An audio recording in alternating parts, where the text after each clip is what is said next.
Welcome to this episode of Our College Your Voices. I'm your host, Kara Monroe. I'm pleased to announce that our new Fort Wayne Chancellor is Dr. Kim Barnett-Johnson. She's a lifelong resident of Northeast Indiana and received her PhD in Higher Education Administration from Indiana State University. Kim brings more than 27 years of higher education experience, including serving as Dean, iAdapt and the Degree Completion Coordinator, an adjunct instructor, Director of Financial Aid, Director of Ethnic Student Programs, and Director of Minority Student Recruitment Programs and Retention. Dr. Barnett-Johnson most recently served as the Vice Chancellor for Academic Affairs at the Fort Wayne campus, and I am so excited to have Kim on the show. Hi, Kim. How are you?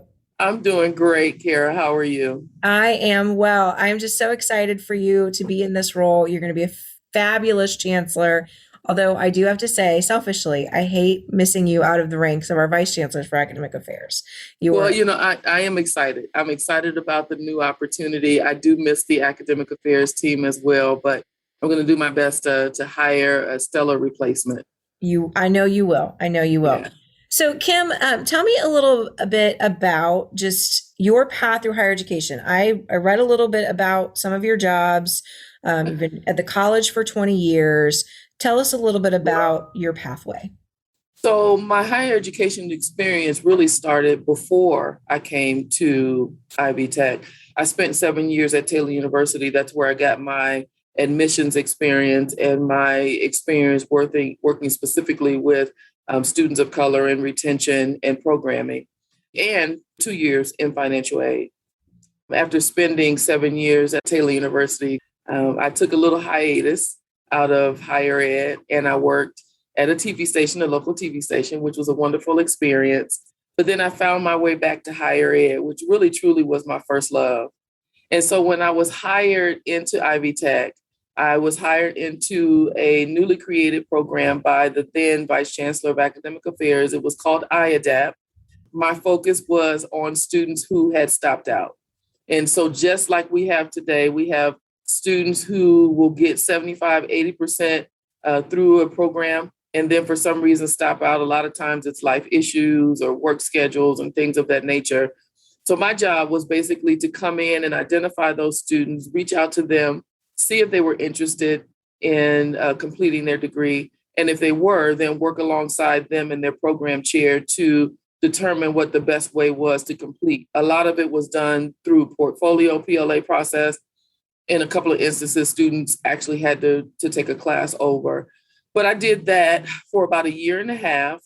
And then the same vice chancellor asked me to step into an interim role for a dean that had left the college. And so I stepped into that interim role, very new to me, wasn't sure what to expect, but I loved it. I loved the people. I loved working with the faculty. And so when the position became available, I applied for it and thankfully was hired into that role. And that's where I've spent most of my higher ed experience, was in that role as dean.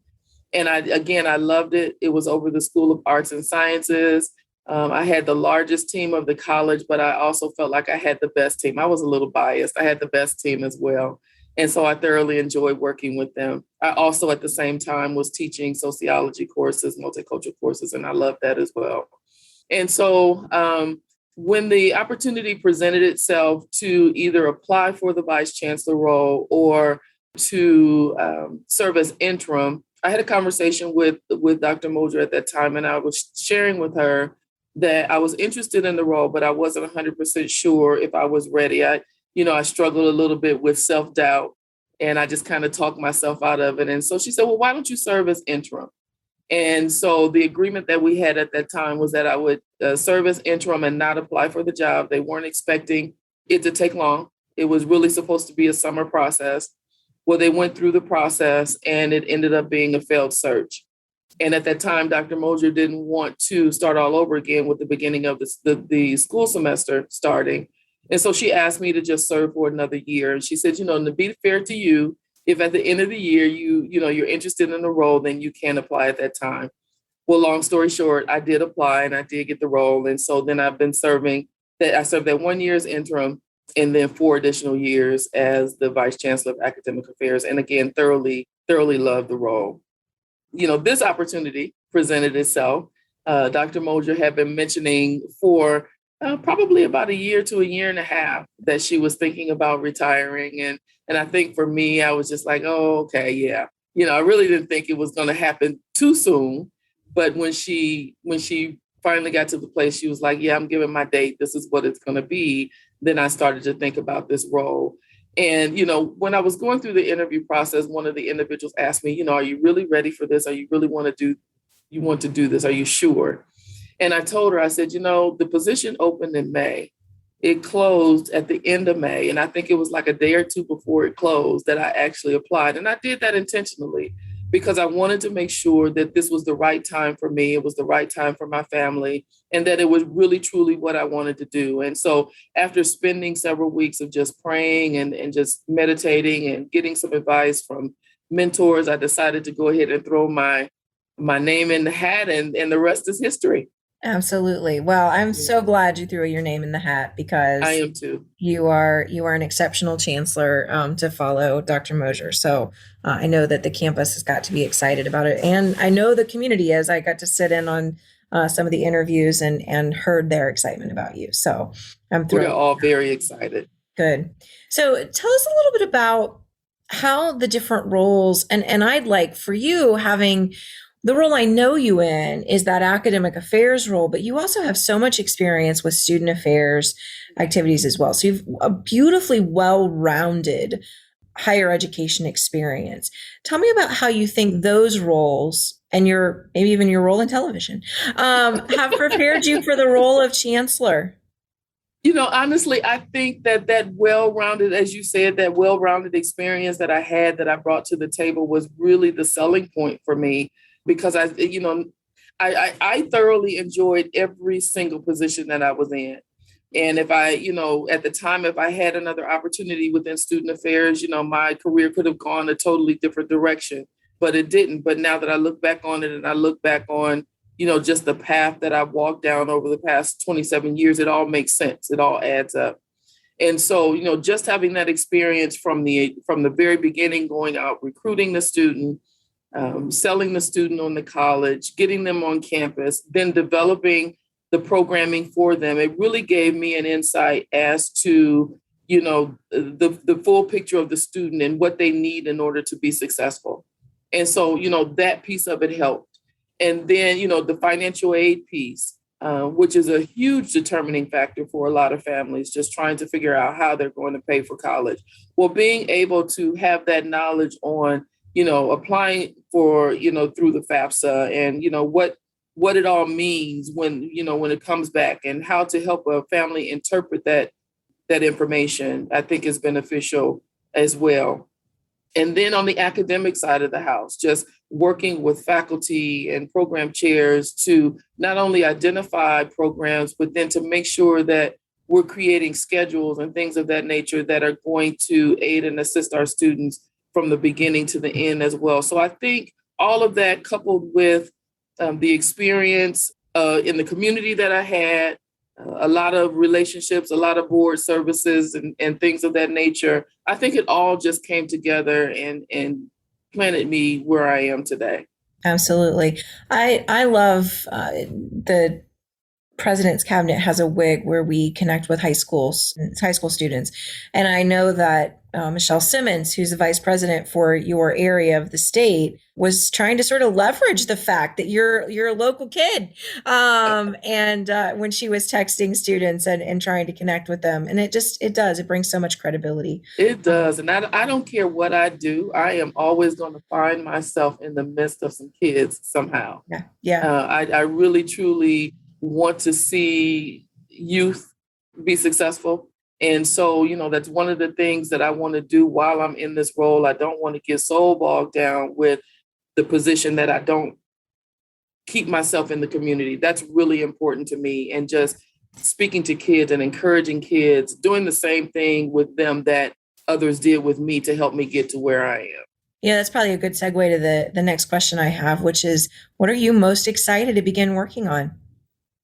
One of the things, I've identified a couple of things, I think, that are really, really important coming out of the gate. But I think for me, one thing that I've noticed with our campus is that we do outstanding job of bringing students through the door, as well as meeting them at the high schools and providing opportunities for them to take classes while they're still in high school. I really, truly want to focus on a campus-wide effort to somehow come together and see what we can do collectively to increase our student retention numbers. I realize that there are a lot of things that are out of our control. There's some things in the lives of students that we're not going to be able to control. But whatever we can do, whatever we can control, I want us to come together and do that. I believe that a good portion of the campus, if not the majority, we all understand that retention is a part of our job. Mm-hmm. But I don't think that everybody really gets why that's so important. And so I want to spend some time, and I'm going to be doing that when I start to have some of these campus conversations, just talking about retention and what we can be doing, regardless of whether we're working in facilities or in front of them in the classroom. We all have a role to play. And I want to get everybody on board to understanding why what we do and how we interact with students, why it's so critical to their success. That's music to my ears. I love it. So, Kim, there's always something to learn at Ivy Tech, no matter how long you've been with the college. You've been in the role now, I don't know when this will air, but you've been in the role now just a little over a month. Is that right? No, not even quite a month yet. Not even quite a month. I think this is week 3, almost the end of week 3. Okay. So you're 3 weeks in. Have you learned anything exciting in the chancellor role yet? You know what I think I'm learning? I talked about student affairs. I talked about financial aid. I talked about academic affairs, but there are other areas under my purview that I really, truly need to get to know a little bit better. And so I am excited about the time that I am spending with folks in areas that I haven't had an opportunity to actually work in myself. And so, I don't feel like I need to be an expert because we have experts. Right. But I do want to make sure that I have a good enough understanding so that when I go out in the community and represent Ivy Tech, I can at least speak to, that subject area as professionally and provide as much expertise as I possibly can. So getting to know, more about CCEC and workforce and things of that nature, that's what I'm excited about. But those are the things that I'm learning as well. Good. Well, my last question for you, we want to know you a little bit more personally. What's one fun fact you'd be willing to share with us? I thought about this question and, the first thing that came to mind, my son a week ago told me that he and his fiance were going to go ahead and get married. They were supposed to get married this year, but because of COVID, they had originally planned on postponing until next year. So last week, my son reached out to me. He said, Mom, we're going to go ahead and get married. We're getting married on Labor Day. And so they got married Monday. And I now have a brand new, beautiful daughter-in-law. And I'm really excited about that. Oh, congratulations to them and to you. That's fantastic. Yes. Now bring the babies. That's what I'm saying. That's right. You're ready to be grandma. That's awesome. Very good. Right. That's fantastic. Yeah. Well, to all of our listeners, you know that we always end these with a call to action. So if you're at our Fort Wayne campus, please stop by and say hi to Chancellor Barnett-Johnson. Her office is very easy to find, so you can't miss it as you're walking in. Is that the east end of the building? East end of the building. Okay. Yep. Thanks again for joining this episode of Our College, Your Voices. I want to thank my guest today, Dr. Kim Barnett-Johnson, who is the new chancellor at our Fort Wayne campus. I'm your host, Kara Monroe. You can connect with me on Twitter at KNMTweets. Our producer is Sarah Ferguson. You can reach us by email at ourcollegeyourvoices@ivytech.edu. Don't forget, if you're an Ivy Tech faculty or staff member, you can join our Microsoft Teams listener community. Instructions on that come out every Thursday. Our website, where you'll find links to our show notes, is ivytech.edu/podcast. Production assistance for this and every episode is provided by Becky Campbell and the Ivy Tech Community College Creative Services team, and our podcast concept is by Matthew Pittman. Theme music and post-production services provided by Jen Eads at the Brassy Broadcasting Company, and we will talk to you next time on Our College, Your Voices.